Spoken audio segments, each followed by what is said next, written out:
So the next thing I'm gonna make is Shak Shuka, which is a recipe from North Africa and the Middle East, and it's an egg-based recipe, egg and tomato base.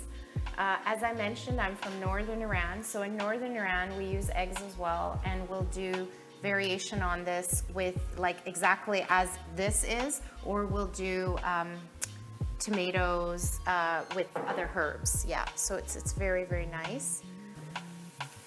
Oh, this is so good. Yeah. Sorry, I was gonna turn it down a bit. So the onions cook until they are translucent, just for a few minutes. You kind of want them to get a bit clear in color and soften up.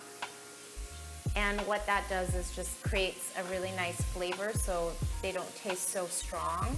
They get really yummy, caramelized, right?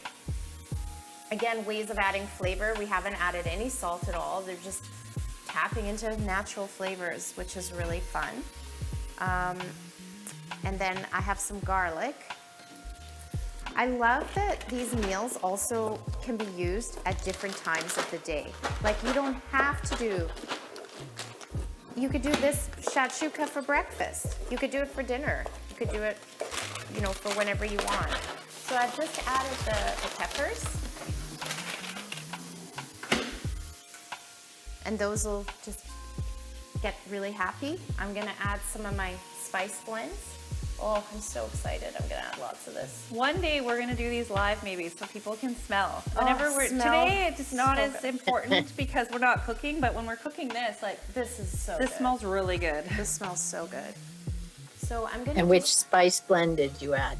Of course, I'm a bit partial to the curry spice for this one, just because I feel like it's got my flavors. The cumin I love, and the turmeric and all that good stuff. So I'm not gonna add all the tomato because this is quite a lot. And I'm just one person. Well, I'm gonna eat this all to myself. I'm not sharing this, so just kidding. No, thank you. So yeah, so you wanna kind of mash down the tomato. And you see I'm not using a lot, right? So there's no need to panic that I'm gonna get a high potassium from this.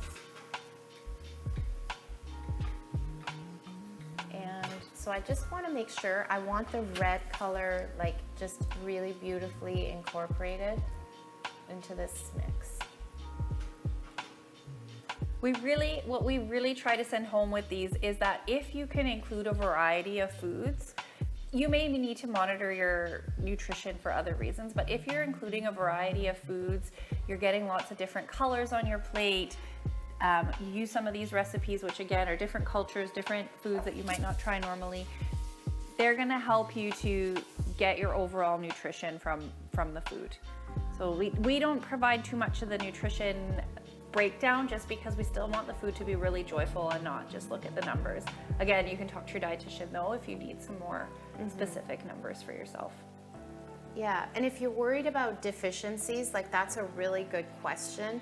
And there's a lot to learn about that area still, because blood tests don't always give us the full picture. There's a whole slew of reasons why people become deficient, and so and it's very hard to sort of diagnose that unless you have physical signs of a deficiency. But if you have like a little bit of a deficiency, eating a variety of food is a very important way of making sure you tap into all the different micronutrients, the little nutrients. So that's our show. I don't want to keep you much longer, but you know what a cooked egg will look like. Eventually it will set, and once that's set, it's ready to go.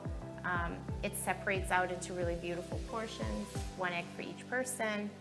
Lovely dish you could eat any time of day. So there you go.